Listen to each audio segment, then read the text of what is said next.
नमस्कार, हमारे YouTube channel DSP sir की क्लास में आपका स्वागत है। और आज आप सीखने जा रहे हैं प्रेजेंट इंडेफिनिट का इंट्रोगेटिव सेंटेंस।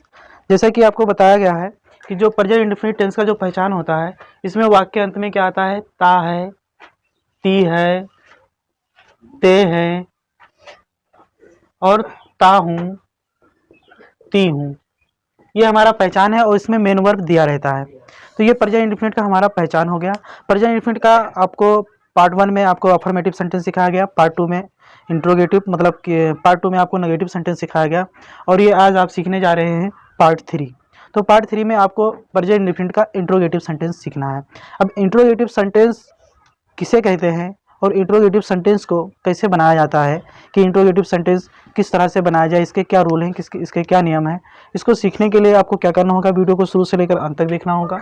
और अगर हमारे चैनल पर पहली बार विजिट कर रहे हैं तो उसको सब्सक्राइब करके बेल आइकन को जरूर प्रेस कर लेना, ताकि नई वीडियो जब भी अपलोड की जाए उसकी नोटिफिकेशन सबसे पहले आपको मिले।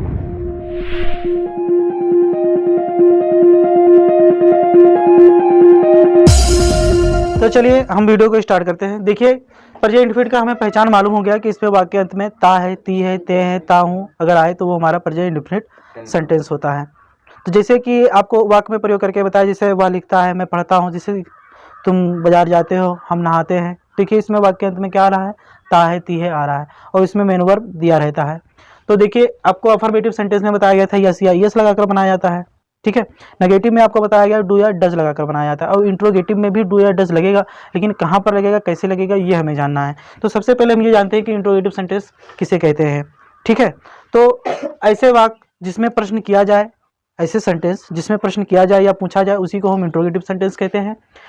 अब इंट्रोगेटिव जो सेंटेंस है ये दो पार्ट में होता है, यानी इसके दो भाग होते हैं। एक प्राइमरी इंट्रोगेटिव सेंटेंस होता है, एक सेकेंडरी इंट्रोगेटिव सेंटेंस होता है। क्यों? प्राइमरी इंट्रोगेटिव सेंटेंस उसे कहते हैं जिसमें क्या सबसे पहले दिया हो, है ना। जैसे क्या मैं जाता हूँ, क्या तुम रोते हो, क्या वे सुनते हैं, है ना, क्या मैं खाना खाता हूँ, क्या मैं किताब पढ़ता हूँ, यानी कि ऐसे सेंटेंस जिसमें क्या सबसे पहले दिया हो, उसी को हम प्राइमरी सेंटेंस कहते हैं, ठीक है। और ऐसे वाक्य जिसमें क्या क्यों प्रश्न तो उसमें भी किया जाएगा, लेकिन उसमें यह कंडीशन रहेगी कि उसमें प्रश्न किया जाएगा, लेकिन उसमें आपको यस या नो में काम नहीं चलेगा। जैसे मैं पूछता हूँ क्या तुम बाजार जाते हो, तो तुम ये बोल सकते हो हाँ, यानी हाँ या ना में उसका जवाब दे सकते हो। लेकिन जिसका हाँ या ना में जवाब ना दिया जा सके, पूरा का पूरा हिस्ट्री बताने पड़े, कारण बताना पड़े कि तुम बाजार क्यों नहीं जाओगे, है ना, तो उसी को हम WS सेंटेंस कहते हैं, या फिर उसको हम सेकेंडरी सेंटेंस कहते हैं, ठीक है। तो प्राइमरी इंट्रोगेटिव सेंटेंस में क्या होता है? क्या सबसे पहले होता है। और सेकेंडरी या WS सेंटेंस में क्या होता है? क्या, क्यों, कब, कैसे सारे वाक्य बीच में होते हैं। तो हमें सीखना है ये इंट्रोगेटिव सेंटेंस में जिसमें क्या सबसे पहले दिया रहता है। कहने मतलब हम प्राइमरी इंट्रोगेटिव सेंटेंस सीखेंगे, प्राइमरी इंट्रोगेटिव सेंटेंस सीखने जा रहे हैं, ठीक है। अब प्राइमरी इंट्रोगेटिव सेंटेंस जान गए ना, जिसमें क्या सबसे पहले दिया होता है। तो जिसमें क्या सबसे पहले दिया हो उसको बनाने के लिए क्या करेंगे, चलिए देख लेते हैं। तो सबसे पहले हम आपको एक चार्ट देंगे। देखिए चार्ट में क्या करना है, यदि हमारा सब्जेक्ट एसन है, ही है, सी है, या फिर इट है, या फिर किसी का नाम है मोहन गीता सोना, ठीक है, तो आपको क्या लगाना है? डज लगाना है, ठीक है। ये आपको नेगेटिव वाले में भी बताया गया था। और यदि हमारा सब्जेक्ट पियन है, आई है, वी है, यू है ना, या फिर दे है, तो इसके साथ हमको क्या लगाना है? डू का प्रयोग करना है। तो ये चार्ट अगर आपके दिमाग में है तो आपका सेंटेंस बिल्कुल समझो आ गया, है ना, बिल्कुल कायदे से आपके दिमाग में बैठ जाएगा, इसमें कोई दो राय नहीं है। तो चलिए इसको कैसे हम स्टेप लिख दे रहे हैं, रूल की इस सेंटेंस को कैसे बनाते हैं। तो इसको सेंटेंस को बनाने के लिए सबसे पहले आपको डू या फिर डज लिखना होगा, दोनों में से एक सेलेक्ट करना है, और ये भी इनके सब्जेक्ट के अनुसार। अगर हमारा सब्जेक्ट यसन वाला है तो आप डज लगाओगे, यदि हमारा सब्जेक्ट पीएन वाला है तो डू लगाओगे। उसके बाद आपको लिखना है सब्जेक्ट। क्या लिखना है? सब्जेक्ट। उसके बाद आपको लिखना है क्या? P1 मतलब वर्ब का फर्स्ट फॉर्म, प्लस आपको लिखना है ऑब्जेक्ट, और तुम्हें क्या लगाना है? Question mark. ये क्वेश्चन मार्क लगाना अनिवार्य है, वरना सेंटेंस गलत माना जाएगा, क्योंकि यही संकेत कर रहा है कि प्रश्न किया जा रहा है ना। ये संकेत यही करता है कि प्रश्न किया जा रहा है, जिसमें जहां भी कहीं लग जाए, कोई भी सेंटेंस हो, है ना, या कोई भी क्वेश्चन हो, ये जरूर लगेगा। तो इसी को हम देखकर जान जाते हैं कि इसमें प्रश्न कर रहा है ना। तो इसीलिए इसका नाम इंट्रोगेटिव सेंटेंस है, क्योंकि इसमें प्रश्न किया जाता है या पूछा जाता है। चलिए हम एग्जाम्पल देख लेते हैं कि कैसे इस सेंटेंस को बनाएंगे। जैसे हम पहला एग्जांपल लेते हैं, क्या तुम रोते हो, है ना। क्वेश्चन मार्क जो लगा, जैसे मैंने कहा कि क्या तुम रोते हो, है ना। एग्जाम्पल बढ़िया है, क्या तुम रोते हो। तो यहाँ पर देखिए क्या की अंग्रेजी वाट नहीं लिखना है, ये WHAT वाट होता है ना, क्या की अंग्रेजी, इसकी अंग्रेजी हमें नहीं लिखना है, ये खल्लास है, ठीक है। आपको क्या करना है, क्या की जगह पे या डू या डज का प्रयोग करना है सबसे पहले, है ना।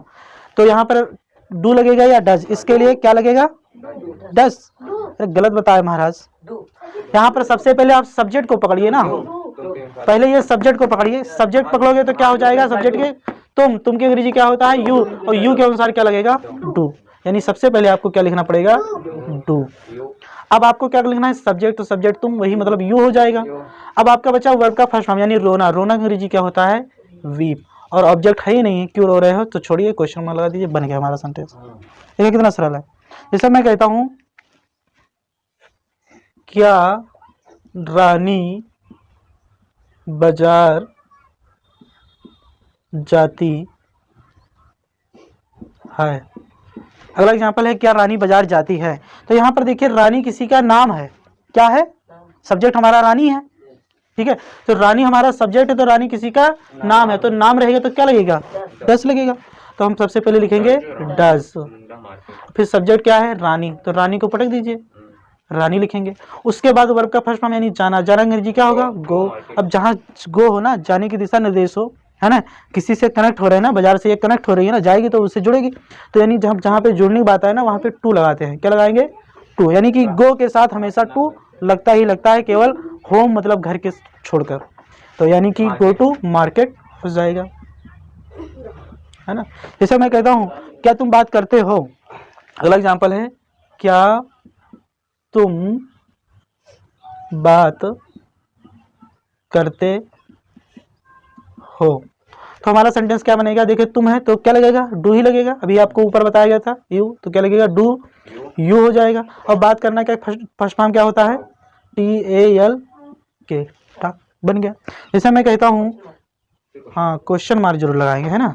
जैसे मैं अगला एग्जाम्पल है, क्या मोहन, ठीक है, क्या मोहन और सोहन, मोहन और उल्टा लिख रहे हैं ना, तो लिखने में दिक्कत हो रहा है।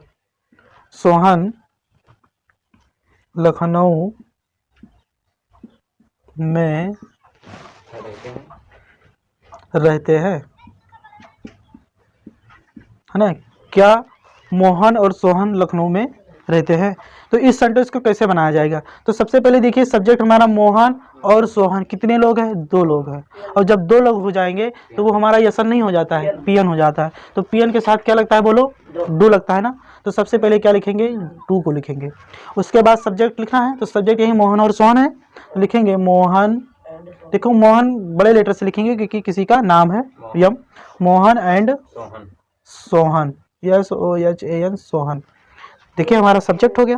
उसके बाद क्या लिखना है, वर्ब का फर्स्ट फॉर्म, यानी रहना, रहना अंग्रेजी क्या होता है, लिव। अब क्या बचा, लखनऊ में, इन लखनऊ होगा। देखिए बड़े शहरों के साथ ता नहीं लगता है ना, इन लखनऊ, इन मुंबई, इन कोलकाता, है ना, तो इन लखनऊ, LUCKNOW, ठीक है।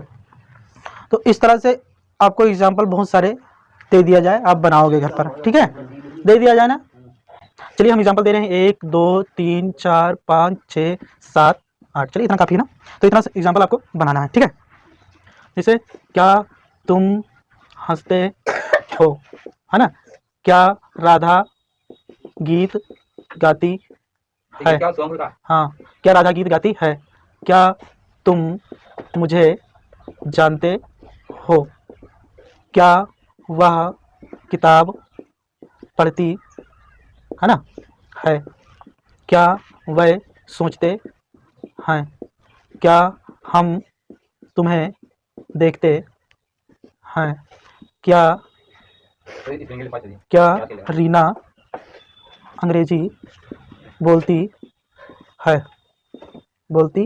है, क्या तुम डरते, क्या तुम सोते हो, क्या तुम सोते हो। ठीक है। तो ये हमारा इतना सेंटेंस आप घर से बनाओगे, ये आपका HW है। अब मीनिंग जैसे किसका नहीं पता है, जैसे हंसना, हंसना अंग्रेजी क्या होता है, लाफ, LAUGH। ठीक है, सारी चीज़ हम दे रहे हैं, बस आपको केवल बनाना है। अगर इतने पर भी ना बना पाओ तो आप समझो किसी लायक नहीं हो, तुम समझो किसी काम के नहीं हो, गुड फॉर नथिंग, है ना। यानी कि आपका क्या हो जाएगा, LAUGH, लाफ। लाफ मतलब क्या होता है, हंसना। ठीक है। अब जैसे ये गीत, गाती है ना, तो गाती अंग्रेजी क्या होता है, सिंग। सिंग मतलब क्या होता है, गाती। देखिए सारे हम लिख दे रहे हैं। देखिए जानना, जानना अंग्रेजी क्या होता है, KNOW, नो मतलब होता है जानना। तो ये हो गया हमारा जानना। अब देखिए पढ़ना, पढ़ना अंग्रेजी क्या होता है, बोलो, रीड। रीड मतलब होता है पढ़ना। अब देखिए सोचना, सोचना अंग्रेजी क्या होता है, थिंक, THINK। थिंक, थिंक मतलब क्या होता है, बोलो, सोचना, है ना। और ये बोलना, बोलना अंग्रेजी क्या होता है, स्पीक, SPEAK, स्पीक। स्पीक मतलब क्या होता है, बोलना, है ना। और चलो इधर लिख दे रहे हैं, चलो इधर, चलो कहाँ लिख दे रहे हैं, यहाँ लिख दे रहे हैं। ठीक है, ये इतना हो गया ना, 1 2 3 4 5 6। और यहाँ पर देखिए सातवां, देखिए क्या है, देखना। देखिए सी मतलब होता है देखना, है ना। तो क्या हो जाएगा, देखना। ठीक है, 8वां हो जाएगा, बोलना हो गया, सोना। सोना अंग्रेजी क्या होता है, स्लीप। ये स्लीप, स्लीप मतलब क्या हो गया, सोना। ठीक है, तो ये हमारे सबने सबकी मीनिंग लिख दी है। ठीक है, अब आपका सेंटेंस सारा का सारा बन जाना चाहिए। ठीक है, और सेंटेंस को आप नहीं अगर बना पाए या अभी भी नहीं समझ पाए तो आप कमेंट जरूर करना। अगर बना ले रहे हो तो एग्जाम्पल या एक्सरसाइज का कमेंट में जरूर लिखना। ठीक है, और वीडियो अच्छी लगी हो तो लाइक सब्सक्राइब जरूर करना। स्टूडेंट्स, हमारे यूट्यूब चैनल को सब्सक्राइब करके बेल आइकन को जरूर दबाएं ताकि आने वाली वीडियो की नोटिफिकेशन सबसे पहले आपको मिले।